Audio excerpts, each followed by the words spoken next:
নমস্কার, শুভ সন্ধ্যা। মুম্বাই থেকে আমি মৌমিতা। আমার কাছে দূরের বন্ধুরা যে যেখানে আছো, আশা করি ভীষণ ভালো আছো। আমিও খুব ভালো আছি। আর ভিডিওটা আমি সরস্বতী পুজোর দিন সন্ধ্যেবেলা থেকে শুরু করেছিলাম। তো 8টার মতো বাজছিল। যেহেতু কালকে ষষ্ঠী আছে, তো তার জন্যই আজকে রান্নার প্রিপারেশন শুরু করে দিয়েছি। সব কিছু কেটে নিয়েছি। আর কার কার ষষ্ঠীতে এরকমভাবে নিয়ম আছে অবশ্যই কমেন্ট করে জানিও। আমাদের ষষ্ঠীতে নিয়ম হচ্ছে আগের দিনে রাত্রেবেলায় সমস্ত কিছু রান্নাবাড়া করে রেখে দিতে হবে। পরের দিনে সকাল থেকে গ্যাস জ্বালানো হয় না। মানে আমি যেহেতু মা, তো মাদেরকে ষষ্ঠীর নিয়ম পালন হচ্ছে গরম জিনিস খাওয়া যায় না। তো এই জন্য আর কি রান্নাবাড়া আমি শুরু করে দিয়েছি। আর আমার শ্বশুরবাড়ির নিয়ম হচ্ছে মানে পেঁয়াজ রসুন এসব খেতে পাবে না, মাছও খেতে পারবে না। মানে পাবো না বলতে আমি পাবো না, আমার বর ছেলে এরা সব খেতে পারবে। আর সেই দিনে যেহেতু অনেক কিছু রান্না করতে হয়, প্রচণ্ড তাড়াহুড়ো থাকে, মাছ রান্না করলে আমার ঠেকে হয়ে যায়। তাই আমি গত কয়েক বছর করেছিলাম, এই 2-3 বছর হলো আমি মাছ রান্না করি না। তো দেখো আমি বেসনটা আর কি রান্না করি সর্ষে বাটা দিয়ে বড়া করে, অনেকেই পারো। আর না হলে মাছটা সর্ষে বাটা দিয়ে করা হয়, ওটা যেহেতু আমি করি না তাই বেসন করছি। তো বেসনটা ফাটা হয়নি, মানে নুন আর জল দিয়ে দিয়েছি। তো রোহিতকে ও এখন বসে আছে, ও একটুখানি ফেটে দেবে। আর বেসন দেখবে একটুখানি ভালো করে না ফাটলে ফুলবেও না বেসনটা, মানে বড়াগুলো ভালো লাগবে না খেতে, ইট পাড়া হয়ে গেলে। আর আর আমি যেহেতু খাবার সোডা ব্যবহার করি না, তো ওই জন্য বেশি করে ফাটতে হবে। আর আমার এখন এতটা ফাটার সময় নেই বেসনটাকে। রোহিত ওই ঘরে বসে আছে, ম্যাচ দেখছে। তো চলো ওকে দিয়ে আসি। এই সবে বাঁধাকপিটা বসিয়েছি, একে একে সব হবে। আজকে তো অনেকটা লেট হবে রান্না করতে। রোহিত এই যে বেসন ফাটছে, আমাকে অনেক হেল্প করে। বেসনটা বলে আমি ফেটে দিই মা, তাই তো না? অনেকক্ষণ ধরে ফাটছে, ফুলে গেছে অনেকটা। আনমোল তু क्या कर रहा है? दादा के सामने हूँ। मैच देख रहा है, क्रिकेट खेल? हाँ, खेला देख रहा है। अच्छा, तो बेसन फाटेगा? पढ़ाई करके आ गया ट्यूशन से? আচ্ছা চলো, ফাটা হয়ে গেছে, আমি এবার বড়াটা করে নেব। বাঁধাকপির সবজিটা হয়ে গেছে, আর এদিকে কুকারে আমি গোটা সেদ্ধটা বসিয়েছি, অনেকেই জানো। আর এদিকে আমি বেসন বড়াগুলো বানিয়ে নিয়েছি। ভাজা হয়ে গেছে, এটাও ভাজা হয়ে গেল। সর্ষে ছিল না, রোহিতকে বললাম সর্ষেটা নিয়ে আয়। হ্যাঁ हाँ हाँ, नहीं नहीं ये बेसन है, बेसन का है। नहीं नहीं बेसन का है। তো ফির কি বলছিলাম ভুলে গেলাম। ও সর্ষে নিয়ে এলো রোহিত, কালকে পুজো দিতে আবার ষষ্ঠী আছে, আগে থাকতে মিষ্টিটা এনে রাখলাম। আজকে পুজো দিতে যাওয়ার সময় কিন্তু খুব অসুবিধা হলো, মানে অনেকটা লেট করে মিষ্টির দোকান খুললো। আর নাহলে অনেক ওইখানে ব্রিজের ওই দিকে যেতে হবে। এখানে রোহিত আমাদেরটা আর বৌদিদেরটা একবারে নিয়ে এলো, তাহলে সুবিধা হবে। স্নান টান সেরা তাড়াতাড়ি চলে যেতে পারবো, ষষ্ঠী পুজোটাও দিয়ে আসবো, এসে তাড়াতাড়ি ফোটা দেবো। চলো আমি এবার সরষেটা পেস্ট করবো। আর এখানে বিয়ের বাড়িতে গণপতি ঠাকুর হিসেবে আমি বুঝতে পারছি না, যেহেতু এখন মাঘের গণপতি হচ্ছে। যে বাজনা বাজে আওয়াজ আসছে। আর এইদিকে তো সেদ্ধটা হচ্ছে, আর ঝালটা বসিয়ে নিয়ে আগে, তারপরে আলু সবজিটা করবো। রান্না আমার হয়ে গেছে, সেগুলো কালকে দেখাবো। আজকের জন্য তাইরি এই যে বানিয়েছি। আর বৌদি পাঠিয়েছে মাছের ঝাল, ছোটুর মা মাছ ভাজা, বৌদি শাকে বেগুনে করেছিল মাছের মাথা দিয়ে, সেটাও পাঠিয়েছে, রুটি পাঠিয়েছে। এটা হচ্ছে পরের দিনে সকালের ভিডিও। আজকে যেহেতু ষষ্ঠী তাই ফুল ছিল না, রোহিত অনলাইন থেকে অর্ডার করে দিয়েছে ফুল, দুধ, মোচা আর সুতো। যেহেতু আজকে সুতো বাঁধতে হয়, তো আমি দেখো বাড়ির পুজোটা সেরে নিয়েছি। এরপর আমি যাব মন্দিরে ষষ্ঠী পুজো দিতে, বৌদি আর আমি দুজনে মিলে। তো এই যে আমরা বেরিয়ে পড়েছি ষষ্ঠী পুজো দিতে যাওয়ার জন্য। বৌদি বলছে কাছেই চলে এসছি। আর এই যে নিয়ে নিয়েছি, পুজো দেবো তার জন্য সব কিছু। আর বৌদি বলছে অনেকদিন পর চুড়িদারের সাথে কি পরেছে, করি না আমি, কামাল করে দিয়েছো। হ্যাঁ, ওয়েদারটাও ভালো, বেশ কাল থেকেই ভালো।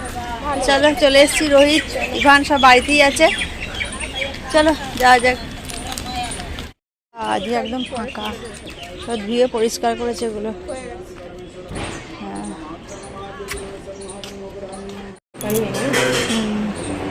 আমার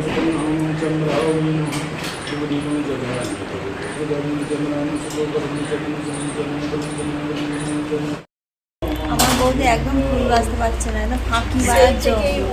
যেগুলো খারাপ সেগুলো বাঁচছে না, যেগুলো ভালো সেগুলো বাঁচার জন্য বলছে আমি বাঁচছি আমি বাঁচছি। দেখেছো কত ফাঁকি মারার জন্য একদম, এটাই বলে ফাঁকি মারে।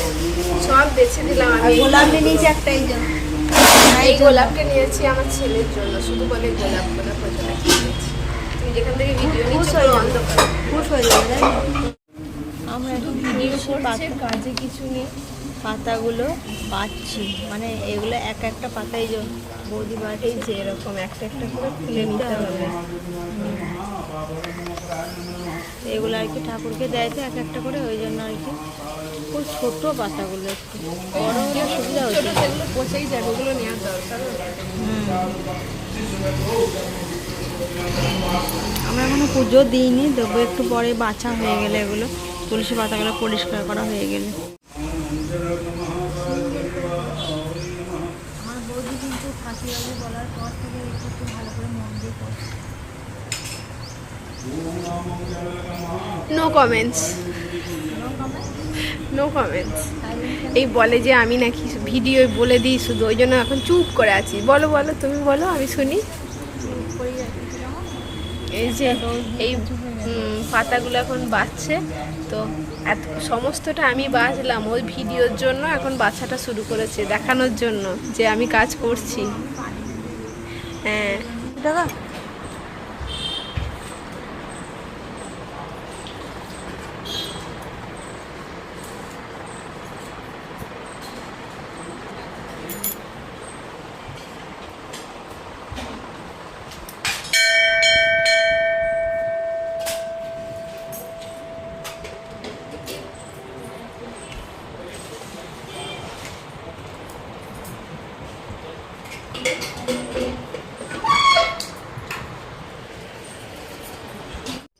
কালকে মন্দিরে যেহেতু সরস্বতী পুজো হয়েছিল, অনেক ফুল রয়ে গেছে, তো ফুলগুলা পরিষ্কার করে না রাখলে খারাপ হয়ে যাবে।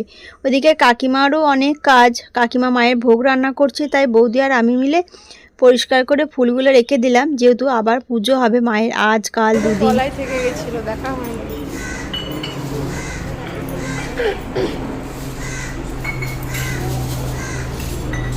ওটা দুটো ফুল আর একটা কলা, ওই পাশটায় রেখে দাও, তখন কাকিমা লাগবে দেখে দাও।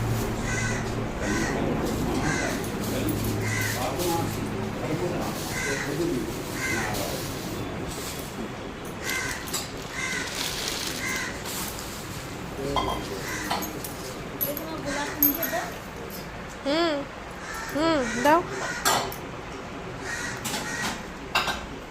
Thank you. ফুলগুলো পরিষ্কার করে আলাদা আলাদা জায়গায় রাখা হয়েছে, যেহেতু বিভিন্ন রকমের ফুল ছিল। আর এদিকে এখনও মায়ের ভোগ আরতি বাকি আছে, আমাদের পুজো দেওয়া হয়ে গেছে। আর যেহেতু উপাস আছে, ভাবলাম চলো আজকে বাবার মাথায় একটু জল ঢালি।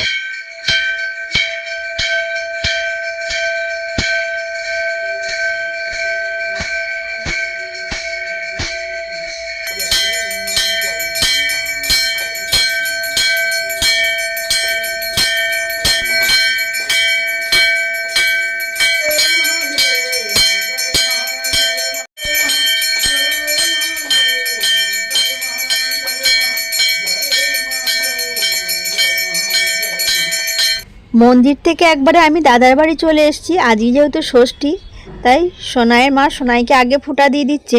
আর আমাদের সুতো বাঁধার নিয়ম আছে, তেলে হলুদে দিয়ে এটা ভিজিয়ে রাখতে হয়, তার সাথে দই আর হলুদ। এই নাও তোমার গিফট। বৌদির দেওয়া হয়ে গেছে, আমি এরপর আমার সোনাইকে ফোঁটা দিয়ে দিচ্ছি। এরপর বাড়ি যাব, গিয়ে রোহিতকে দেব। আর রোহিতও আসেনি, রোহিত বাড়িতেই আছে আজকে। ওকে বললাম চল মন্দিরে, ও বললো না আমার পড়া আছে, ওই জন্য রয়ে গেছে বাড়িতে। আমাদের অনেকটা টাইম হয়ে গেছিলো মন্দিরে, আমরা প্রায় 10:30টার মতো গেছিলাম। দেখো এখন 1টা বেজে গেছে। তা আমার ছেলে অনেকবার করে ফোন করছে, ও 1 ঘন্টার মতো থাকতে পারে একা একা, তারপরে আমাকে মানে মা কখন আসবে কখন আসবে, আসলে একা একা থাকতেও একদম পছন্দ করে না। আর আমিও বুঝতে পারিনি যে এতটা লেট হয়ে যাবে। তো দেখো এখানে আমিও আমার সোনাইকে গোলাপ দিয়ে দিলাম। বিয়ের পর থেকে মায়ের হাতে ফোঁটা নেওয়া বন্ধ হয়ে গেছে। বৌদি তো মায়ের মতন, তাই বৌদি দেখো আমাকে ফোঁটা দিয়ে দিচ্ছে, আর আমার সত্যি ভীষণ ভালো লাগছিল, মনে হচ্ছিল মায়ের হাতেই ফোঁটা নিচ্ছি। তো দেখো বৌদি আমাকে আশীর্বাদ করছে, মানে আমরা এত মজা করছিলাম না কি বলবো। আর ফোন করে আমার মা কাকিমা সবাই ফোঁটা দিয়ে দিয়েছে, মানে ভিডিও কলে আর কি।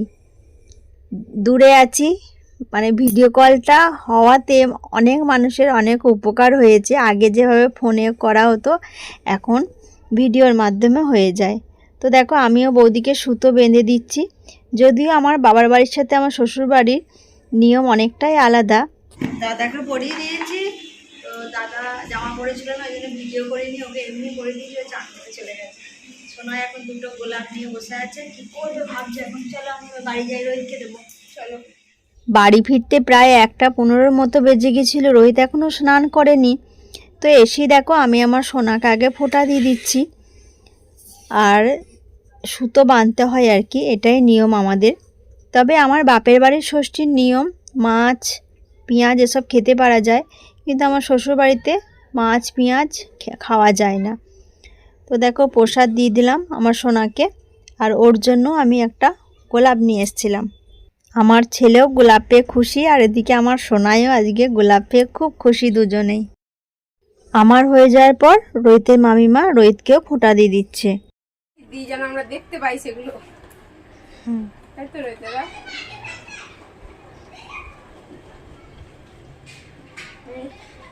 এই যে জামার উপরে একটা দিয়ে যাবো, পরিয়ে দিও। রোহিত দাদা পরিয়ে দিস। হ্যাঁ রোহিত পরিয়ে দেবে।